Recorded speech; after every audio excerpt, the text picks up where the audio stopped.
মঙ্গলবার এসআইআর শুনানি ঘিরে দাসপুর ১ নম্বর ব্লক সমষ্টি উন্নয়ন আধিকারিকের কার্যালয়ে ব্যাপক উত্তেজনা ছড়ায়। বছর ৮৫-র এক বৃদ্ধা শুনানি নোটিশ পেয়ে অসুস্থ শরীরেই পরিবারের সদস্যদের নিয়ে হাজির হন শুনানি কেন্দ্রে। অভিযোগ, শুনানি চলাকালীন সময়ে শুধুমাত্র আধার কার্ড গ্রহণ হলেও প্রথমে কোনো রিসিভ কপি না দেওয়াকে ঘিরে তর্ক বিতর্ক চলে। দীর্ঘক্ষণ বচসার পর শুনানি কেন্দ্রে থাকা এক আধিকারিক রিসিভ কপি তুলে দেন ওই বৃদ্ধার হাতে। অসুবিধা বলতে আমার দিদিমাকে নিয়ে আসছিলাম হিয়ারিংয়ে, 85 বছর বয়স, লেকিন নির্বাচন কমিশন অর্ডার অনুযায়ী আমার দিদিমার বাড়িতে যে হিয়ারিংটা করা দরকার ছিল, যেহেতু সুপ্রিম কোর্টেরও অর্ডার হয়েছে, নির্বাচন কমিশনের অর্ডার হয়েছে, তার সত্ত্বেও আমার দিদিমার শরীর খারাপ, তার সত্ত্বেও আমরা ওষুধ খাইয়ে নিয়ে আসছি হিয়ারিংয়ের জন্যে।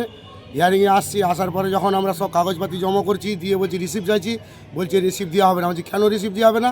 রিসিপ্ট যদি আপনারা না দেন এরপরে আমরা জানবো যে আমাদের হিয়ারিংটা হলো কীভাবে। তখন আপনারা বলবেন, পরে দেখাবেন যে আমাদের তাহলে হিয়ারিংয়ে প্রেজেন্ট থাকে, তার জন্য নাম কাটা গেছে। একটা অভিযোগ উঠছে বারবার যে রিসিপ্ট দিচ্ছে না, রিসিপ্ট মাঝে মাঝে বন্ধ করে দিচ্ছে, কেন? রিসিপ্ট বলতে প্রচুর লাইনের জন্য যারা এগুলা স্ক্রুটনি করছে, নির্বাচন কমিশনার অত আর আমরাও অধৈর্য হয়ে রিসিভ করতে সময় দিচ্ছি না। আমরা অনেকে বেরিয়ে আসছিল, আবার ঘুরে যেয়ে রিসিভ করে আসতেছে। তারা হয়তো সবাই জানে না যে রিসিভ করতে হবে, জমা দিতে হয়, জমা দিয়ে চলে যাচ্ছে। দীর্ঘক্ষণ এসআইআর শুনানির জন্য লাইনে দাঁড়িয়ে অসুস্থ হয়ে হাসপাতালে ভর্তি মেদিনীপুর পুরসভার অন্তর্গত ১৪ নম্বর ওয়ার্ডের তালপুকুর এলাকার বাসিন্দা শেখ রিন্টু। ঘটনাটি ঘটে রবিবার দুপুর নাগাদ মেদিনীপুর সদর বিডিও অফিসে শুনানি কেন্দ্রে।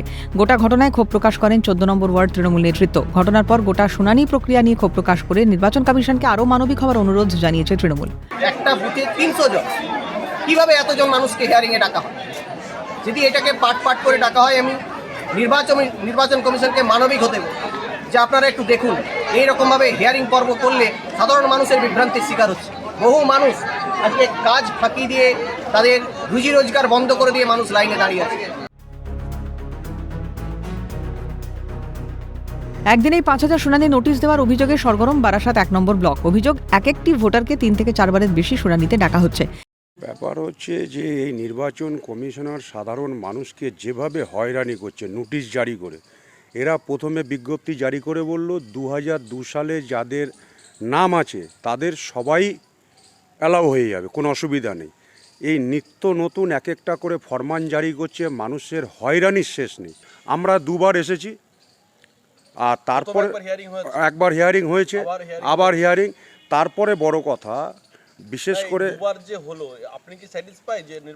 কি করে স্যাটিসফাইড হব? আজকে একরকম বলছে বিজেপির নেতারা, কেন্দ্রীয় নেতারা যেভাবে ডাইরেকশন দিচ্ছে, তো নির্বাচন কমিশনার সেভাবেই কাজ করছে। কমিশনের বিরুদ্ধে একরাশ ক্ষোভ উগড়ে দেন বারাসাত ১ নম্বর ব্লকের পঞ্চায়েত সমিতির সভাপতি। এবং এই নোটিশ আসার পর সবাই একটা টেনশনে, বাড়িতে সমস্ত কাজকর্ম ফেলে কোথায় আমার পেপারস, কোথায় আমার কাগজ আছে, এটা নিয়ে সবার একটা যন্ত্রণা। এইভাবে বাংলার মানুষকে যে হ্যারাসমেন্ট করছে নির্বাচন কমিশন, এবং আমরা যেটা বুঝতে পারছি নির্বাচন কমিশনের কোনো নিরপেক্ষতা নেই। সংবিধান মেনে যদি ওনারা এসআইআর করতেন তাহলে সুস্থভাবে, সুন্দরভাবে অনেক আগে থেকে এই প্রস্তুতি নিতেন। এক আধবার নয়, বারংবার লম্বা লাইনে দাঁড়িয়ে ঘন্টার পর ঘন্টা অপেক্ষার পর হাজিরা দিতে হচ্ছে শুনানি কেন্দ্রে। এর জেরে কাজকর্ম সব শিখেই উঠছে সাধারণ মানুষের, যার জেরে স্বভাবতই ক্ষোভ বাড়ছে সাধারণ মানুষের। পশ্চিম মেদিনীপুর থেকে অভিষেক চক্রবর্তী ও বারাসাত থেকে অপু শীলের রিপোর্ট, ক্যালকাটা নিউজ।